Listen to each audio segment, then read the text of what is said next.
Hai, hai. Hai. Selamat datang di video kami. Di video ini kami akan mempresentasikan tugas kami untuk melengkapi UAS, ujian akhir semester mata kuliah Arsitektur Kota. Di sini kami dari kelompok 3 yang terdiri dari Mikael Christian Ligo Sihombing, Hai. ada Rani Aurora Barus, Hai. ada Muhammad Taufik Aziz, Hai. dan Muhammad Khairul Habib, yaitu saya sendiri. Di presentasi ini kami akan menjelaskan tentang yang pertama analisa RDTR, tentang tempat pembuangan akhir dan pengelolaan air minum Kota Medan. Yang kedua, analisa RDTR tentang terminal, stasiun, bandar udara, dan pelabuhan. Yang ketiga, bangunan tinggi, bangunan-bangunan di Kota Medan yang melanggar sepadan sungai. Dan yang keempat, penyimpangan tata guna lahan, yaitu tentang penyimpangan tata guna lahan dan dampaknya.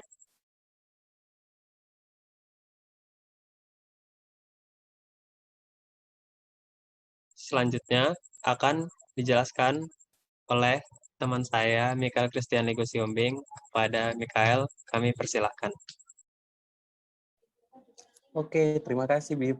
Nah, sekarang sebelum kita masuk ke pembahasan, terlebih dahulu saya akan menjelaskan kepada teman-teman sekalian, seperti yang kita lihat pada layar kita, ada peta Kota Medan di sini yang sudah kami berikan titik-titik yang akan kami jelaskan nantinya. Yang pertama adalah titik pengolahan air minum di Kota Medan, kemudian tempat pembuangan akhir di Kota Medan, juga ada stasiun, terminal, pelabuhan, dan bandar udara yang ada di Kota Medan. Nah, saya akan menjelaskan yang bagian pertama, tempat pembuangan akhir dan pengolahan air minum di Kota Medan. Tempat pembuangan akhir di Kota Medan hanya ada satu, yaitu TPA atau tempat pembuangan akhir di Terjun yang beralamat di Camping Ground TPA Terjun, Payapasir, Kecamatan Medan Marelan, Kota Medan. Ini sudah beroperasi sejak Januari tahun 1984. Nah, TPA ini merupakan salah satu TPA yang ada di Kota Medan dan difungsikan untuk khusus Kota Medan.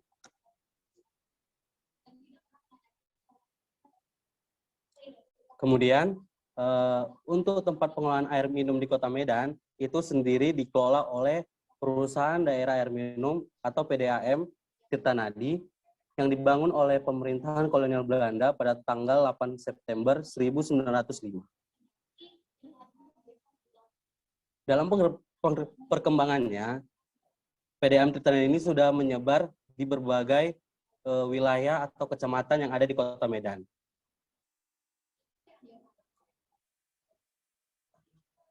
Nah, ada 6 wilayah yang sudah disebarkan oleh perusahaan pengelola air minum daerah PDAM Tirtanadi ini. Yang pertama ada di Kecamatan Sunggal, yaitu PDAM Tirtanadi Cabang Sunggal. Kemudian ada PDAM Tirtanadi Cabang Tuasan yang berada di Kecamatan Medan Perjuangan.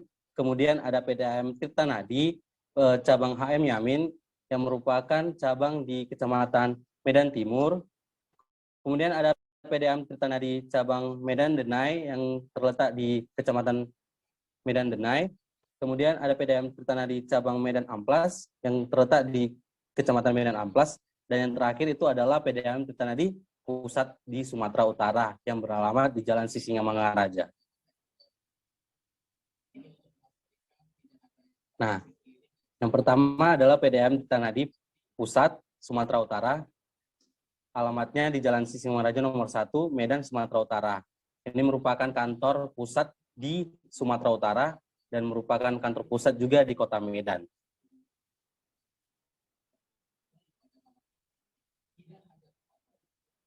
Nah, yang kedua di PDAM Tirtanadi cabang Medan Denai. Ini merupakan PDAM Tirtanadi cabang Medan Denai yang ada di Kecamatan Denai yang beralamat di Jalan Garuda Raya nomor 107 Tegal Sari Mandala 2, Kecamatan Medan Denai, Sumatera Utara. Kemudian ada PDAM Tirtanadi cabang Sunggal beralamat di Jalan Sunggal Pekan nomor 1A, Sunggal, Medan Kota, Sumatera Utara. Yang keempat ada PDAM Tirtanadi cabang Tuasan, alamatnya di Jalan Tuasan nomor 61 Sidorejo Hilir, Kecamatan Medan Tembung, Kota Medan, Sumatera Utara. Nah, yang kelima PDAM Tirtanadi cabang Amplas beralamat Jalan Panglima Denai nomor 73 Medan Amplas, Kecamatan Medan Amplas, Sumatera Utara. Dan yang terakhir PDAM Tirtanadi cabang HM Yamin beralamat Jalan Tirto nomor 1 Perintis Medan Timur, Kota Medan, Sumatera Utara. Nah, dari keenam cabang yang ada di Kota Medan ini, menurut kami masih kurang untuk penyebarannya di Kota Medan karena masih ada di beberapa kecamatan yang belum ada penyebaran cabang pengelolaan air minum daerah Kota Medan. Untuk itu perlu adanya di setiap kecamatan agar masyarakat tidak perlu jauh-jauh, misalnya di kecamatan satu lagi ada bermasalah, mereka tidak perlu harus mendatangi kecamatan lain untuk melapor. Jadi seharusnya PDAM Tirtanadi ini sudah selayaknya menyebarkan cabang-cabang mereka di setiap kecamatan yang ada di Kota Medan. Nah, untuk pembahasan selanjutnya akan saya berikan kepada teman saya Ajis. Waktu dan tempat saya silakan Ajis. Terima kasih Saudara Mikael. Di sini saya akan melanjutkan hasil presentasi kami, yaitu ada terminal, stasiun, bandara, dan pelabuhan di Kota Medan. Untuk yang pertama saya akan menjelaskan tentang terminal. Yang dimana kita tahu terminal itu adalah salah satu komponen dari sistem transportasi yang punya fungsi utama sebagai tempat pemberhentian sementara kendaraan umum. Yang dimana terminal dibagi tiga. Yang pertama ada terminal tipe A yang yaitu angkutan antar kota ke antar provinsi. Yang kedua ada terminal tipe B yang dimana terminal ini melayani kendaraan angkutan kota dalam provinsi dan angkutan kota. Yang ketiga ada terminal tipe C, yaitu melayani angkutan pedesaan saja. Yang pertama saya akan menjelaskan terminal, yang dimana Kota Medan ini ada 5 terminal. Terminal pertama itu terminal Sunggal, dan gitu terminal tipe A Belawan, terminal tipe B Sambu, dan terminal tipe B Amplas, dan terminal tipe A Tuntungan. Di sini saya akan menjelaskan pertama terminal tipe A Amplas. Terminal tipe A Amplas berada di Jalan Menteng, Jalan Panglima Dening, yang luasnya kurang lebih 40.961. Terminal tipe A Amplas memiliki luas lahan kurang lebih 2,1 hektar.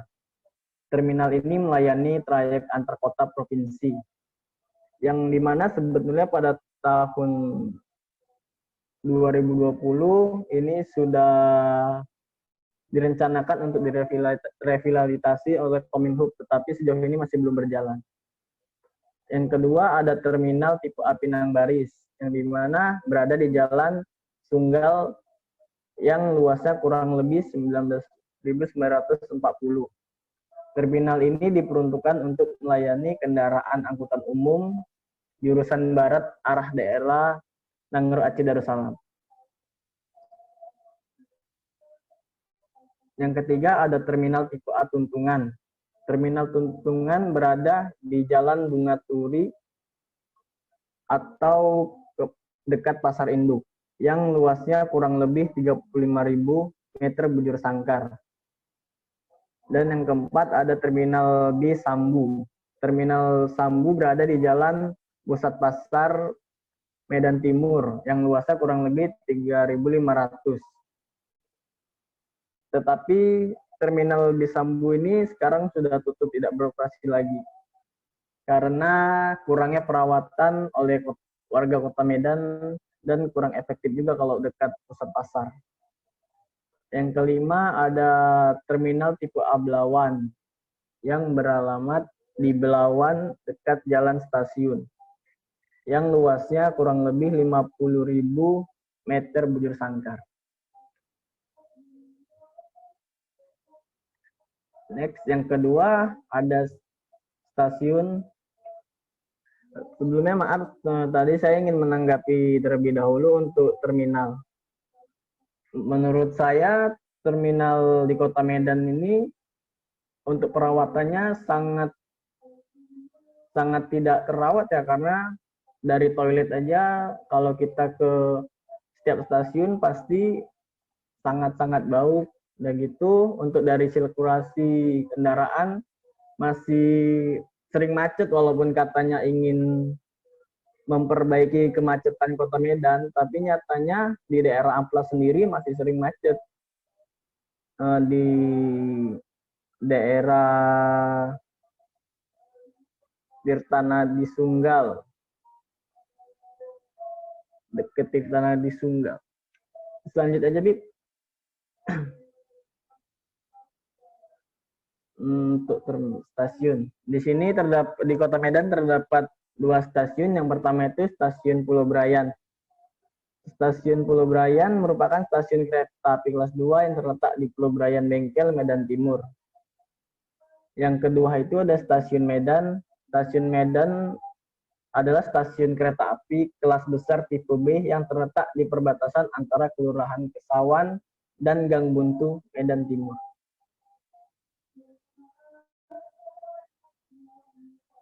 Yang selanjutnya saya akan menerangkan bandar udara di Kota Medan. Di Kota Medan sejauh ini untuk bandara hanya ada Bandara Lanswondo di Polonia dan sekarang sudah tidak beroperasi lagi, yang beralamat di Jalan Polonia, TNI Angkatan Udara, yang sejauh ini fungsinya hanya untuk menjadi markas pengawasan Angkatan Udara saja sih. Selanjutnya, Bib.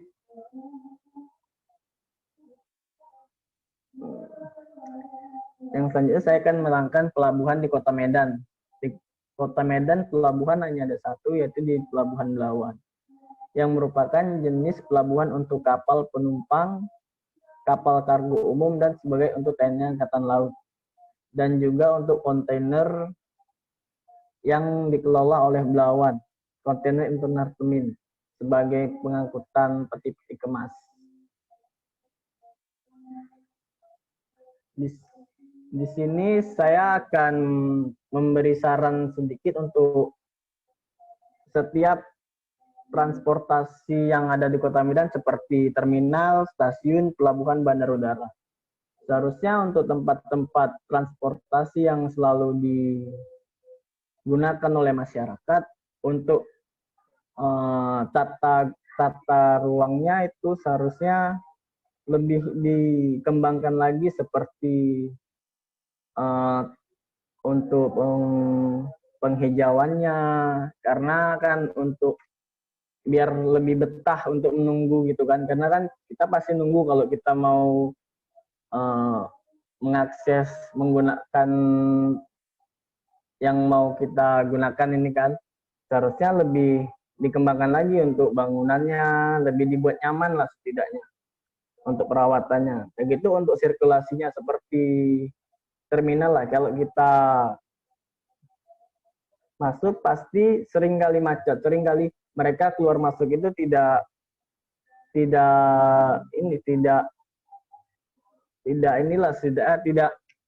lancar lah, pasti macet gitu. Udah itu aja sih. Selanjutnya akan dilanjutkan oleh teman kita Habib. Waktu dan tempatnya dipersilahkan. Terima kasih kepada Aziz dan teman-teman sekalian. Di sini saya akan menjelaskan tentang bangunan tinggi di Kota Medan yang melanggar sempadan sungai.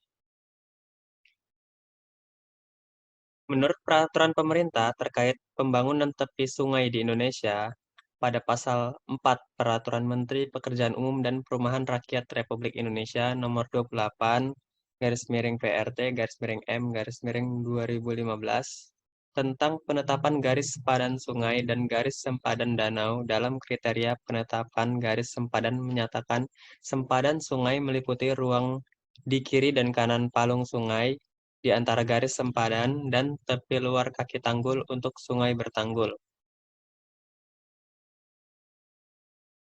Pada pasal 7 ditetapkan garis sempadan pada sungai bertanggul di dalam kawasan perkotaan ditentukan paling sedikit berjarak 3 meter dari tepi tanggul sepanjang alur sungai.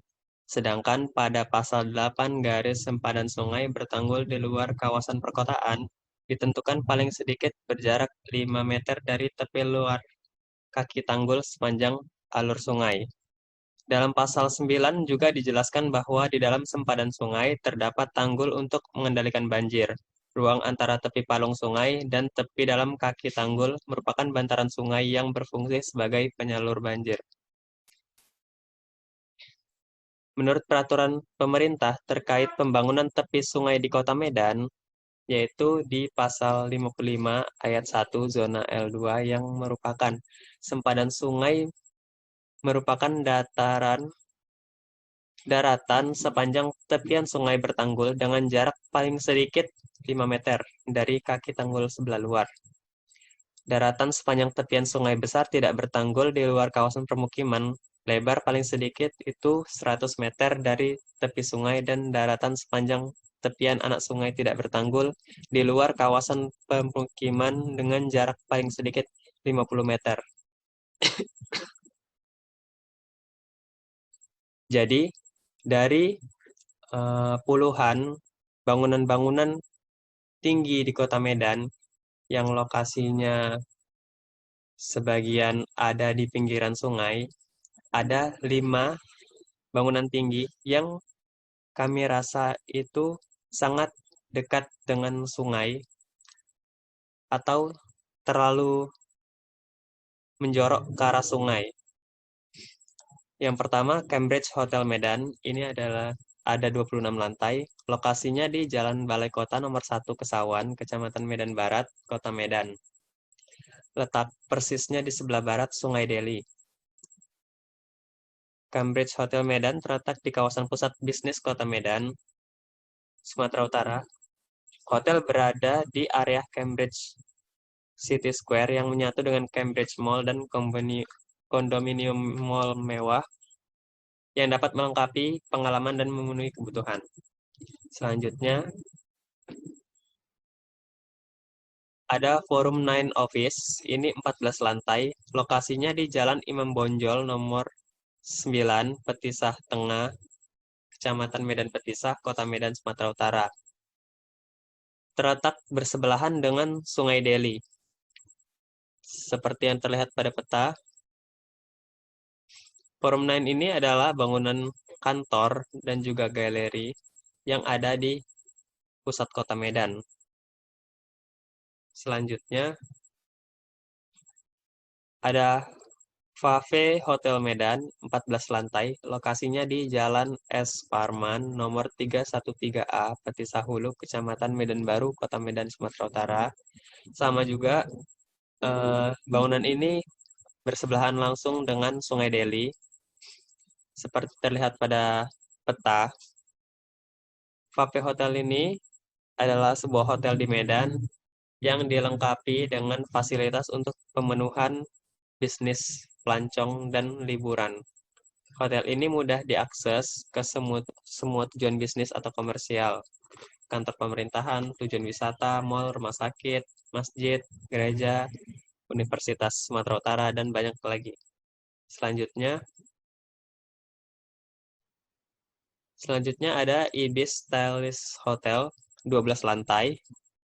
Lokasinya di Jalan Kapten Partimura, nomor 442, Darat, Kecamatan Medan Baru, Kota Medan. Bersebelahan dengan Sungai Deli. Jadi terlihat pada peta, Sungai Delinya ada di sebelah selatan dari hotel ini. Hotel Ibis Stylish ini adalah hotel ekonomi dengan desain yang terbuka dan berjiwa kreatif. Hotel modern Ibis Stylish Medan terletak di jantung kota Medan, berdampingan dengan kawasan bisnis dan berbagai kantor pemerintahan kota. Selanjutnya, ada Grand City Hall Medan. Ini 16 lantai. Lokasinya di Jalan Balai Kota, nomor 1, Kesawan, Kecamatan Medan Barat, Kota Medan, Sumatera Utara, terletak di sebelah Sungai Deli. Grand City Hall Medan adalah salah satu hotel bintang 5 terpopuler di Medan. Walaupun enggak seluruh bangunannya berada di samping sungai, tapi ada sebagian bangunannya yang berada langsung di pinggir sungai, sehingga bangunan Grand City Hall Medan ini kami masukkan ke dalam kategori ini.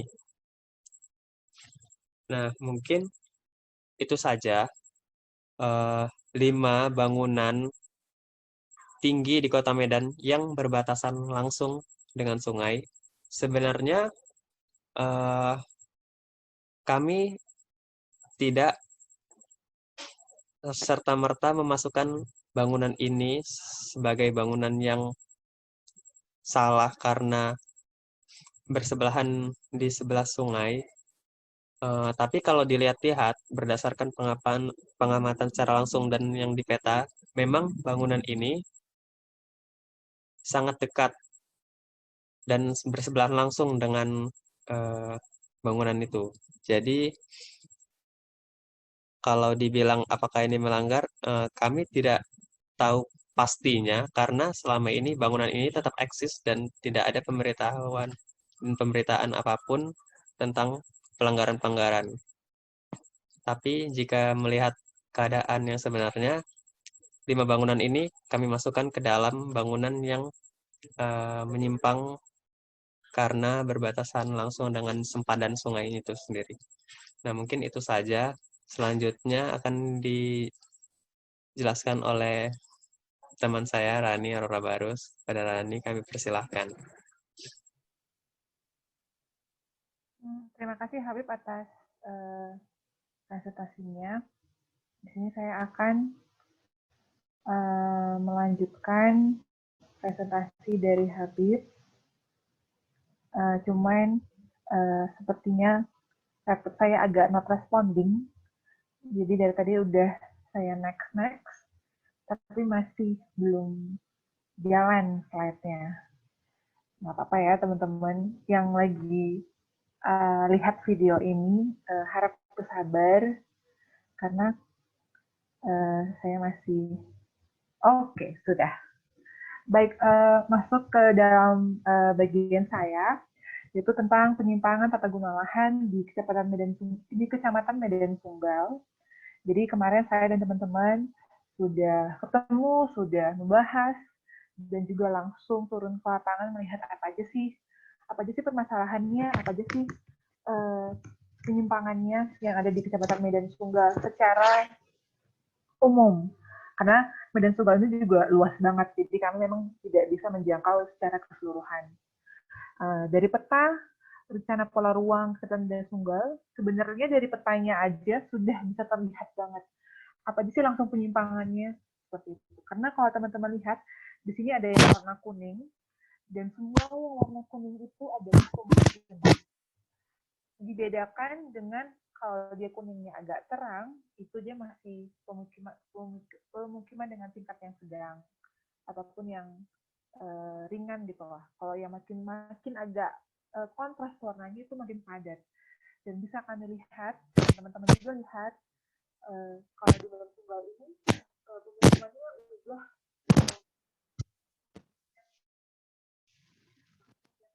bukan hanya penuh dan nggak sesak, tapi ini udah kayak padatannya lumayan banget, udah tinggi di taraf yang tinggi.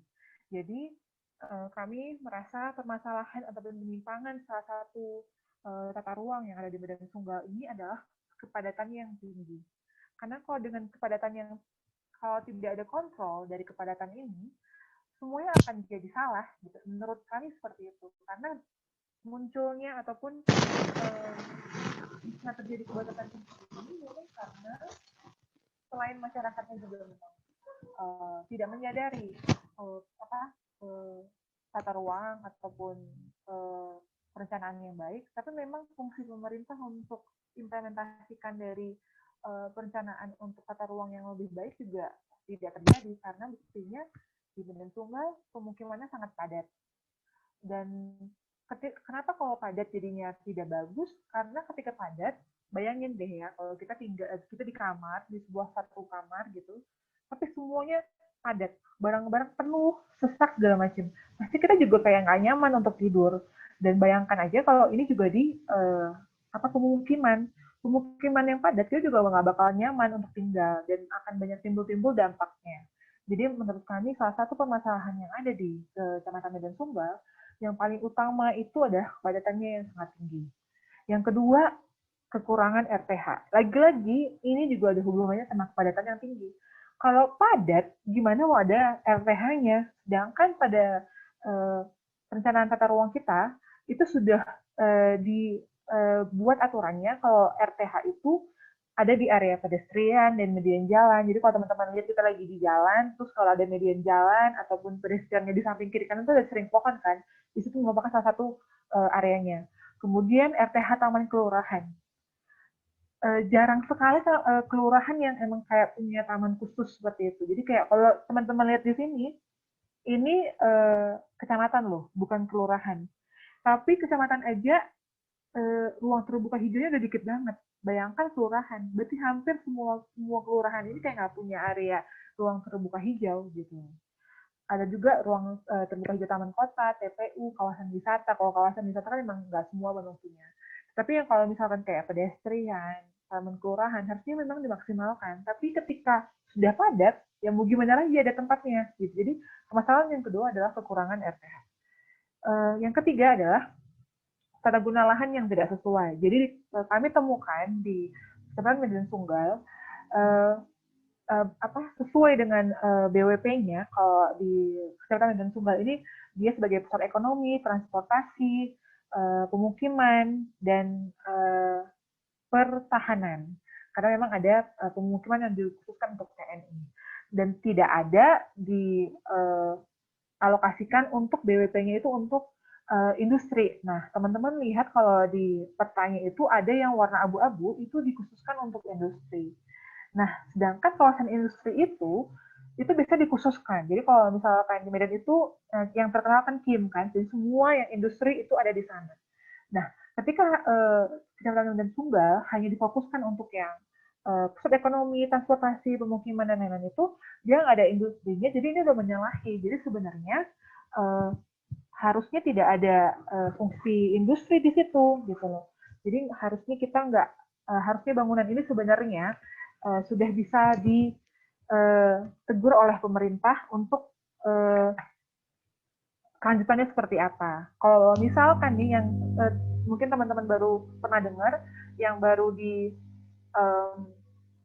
dilakukan oleh Wali Kota Medan itu yang Center Point, itu kan karena tidak ada izin membangunnya, terus juga nggak bayar pajak. Nah itu termasuk yang ditegur kan. Tapi itu belum semua, masih banyak banget yang penyimpangan-penyimpangan yang seperti yang Habib bilang juga tadi. Yang keempat adalah pelanggaran sempadan. Jadi itu kalau misalkan teman-teman ke kampus, apalagi yang kalau dari rumahnya dekat-dekat atau ke Mansur ataupun Padang Bulan, dia kalau ke kampus pasti lewat arah ini. Yang ada yang di persis di samping sungai, itu bayangkan tuh deket banget sama sungai loh. Padahal sedangkan yang tadi diceritain Habib itu ada jarak minimalnya sama tanggulnya gitu. Ini udah deket banget. Jadi kalau misalkan kita nggak tahu tunggu berapa tahun lagi bisa aja longsor. Kalau untuk di gambar yang kedua, coba teman-teman juga lihat deh. Itu jalan sama pedestrian atau sama trotoar kayak nggak ada bedanya gitu loh. Jadi kita nggak tahu lagi tuh maksudnya yang perencanaan tata ruangnya kayak udah emang udah nggak kelihatan, udah nggak bisa terbaca lagi karena memang tidak dimaksimalkan gitu, baik dari pemerintah dan juga masyarakatnya yang bodo amat juga mungkin ya. Gitu. Yang kelima adalah pelanggaran KDB. Lagi-lagi, Ya, ketika ada kepadatan yang tinggi, otomatis tanah akan mahal, lahan makin sempit. Dan ketika lahan-lahan itu makin sempit, kita kalau bangun rumah pasti ya udah habis dibangun semua tanahnya, karena kita mau fungsi ruang juga banyak gitu. Kalau lihat dari gambar ini, itu tamannya nggak ada loh, semuanya berkerasan, nggak ada sisanya gitu. Karena kepadatan tadi udah tinggi banget gitu. Jadi semuanya udah dibikin kekerasan semua, jadi udah nggak ada daerah resapan lagi gitu loh. Nah, dari semua permasalahan yang tadi pasti ada muncul dampaknya dong ya gitu loh. Jadi ketika kepadatan yang tinggi, pemukiman yang tinggi, otomatis ketersediaan jalan sama kita manusia yang tinggal di situ pasti lebih banyak kita dong. Yang tinggal banyak, tapi jalan yang tersedia dikit. Otomatis kalau aku habis misal aja punya kendaraan ya kan, tapi jalannya cuma satu, rebutan jadi macet gitu loh. Wajar banget menjadi macet karena penduduknya banyak, tapi fungsi jalannya juga nggak bisa banyak karena semua udah terisi gitu. Jadi dampak yang paling terasa kalau misalkan perencanaan kotanya itu nggak benar, pasti macet gitu loh. Terus yang kedua, kalau misalkan kepadatan yang tinggi, tanahnya tadi yang mahal, terus rumahnya udah berhimpit-himpit, ngerasa nggak sih jalan lingkungan tuh kecil. Jadi kalau mau masuk mobil itu susah banget gitu loh. Karena memang semua dari kayak serba minimalis gitu loh. Di minimal mini gitu. Jadi jalannya pun mini gitu loh. Otomatis kita pun juga kalau sebagai yang beraktivitas juga jadi nggak nyaman kan. Gitu. Macet terus jalan lingkungan kecil. Terus yang ketiga yang paling sering terjadi deh. Ketika masyarakatnya udah banyak, setiap rumah tangga itu pasti punya limbah rumah tangga, baik itu sampah ataupun yang lain. Dan biasanya kalau masyarakat Indonesia masih sering kan buang ke sungai, numpuk tuh semua sampahnya, nggak teratur. Kadang-kadang di situ bukan tempat pembuangan sampah, ditumpuk aja di situ gitu kan. Kadang-kadang kadang-kadang nih misalkan rumahnya di mana, dibela-belain buangnya di dekat sungai gitu. Itu merupakan salah satu dampak.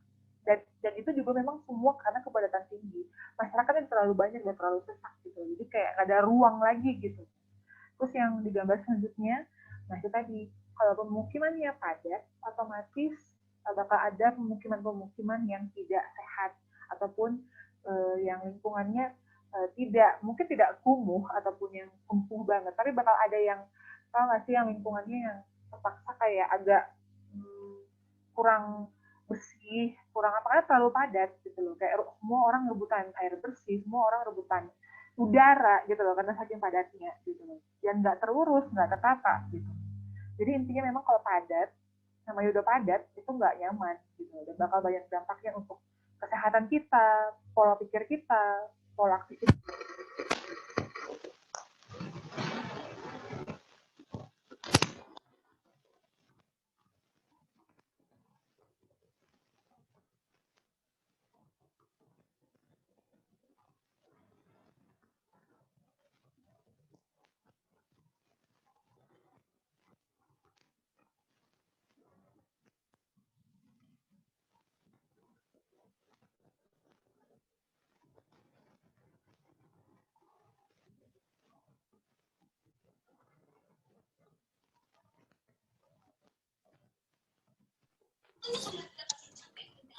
Kak, suaranya kayaknya nggak kedengaran deh.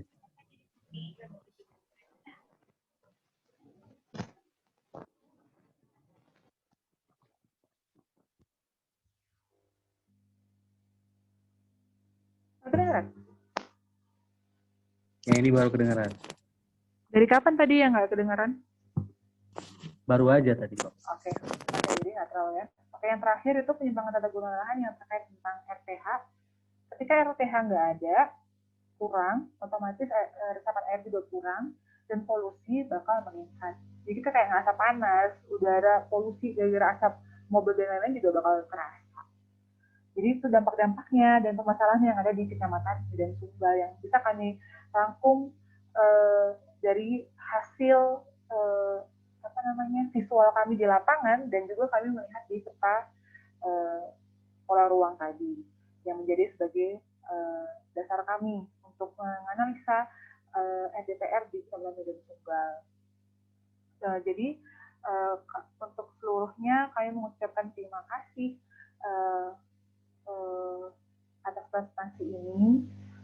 Kalau ada kurang ataupun penyampaian kami kurang maksimal ataupun kurang dimengerti teman-teman yang melihat ataupun ibu dosen yang melihat Ibu Vera, kami mohon maaf, tapi kami sangat bersyukur sudah bisa melaksanakan tugas ini, sudah menjadi pengalaman kami, karena kami dari awal berempat untuk tugas dari yang ke sawah, dan sampai saat ini kami sangat bisa mendapatkan pengalaman yang luar biasa untuk mendalami, oh gini toh kalau arsitektur kota itu, yang sangat dekat banget dengan kehidupan kita sendiri.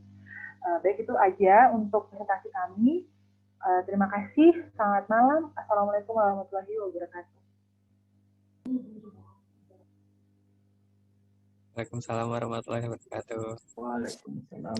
Waalaikumsalam. Dadah. Bye. Bye.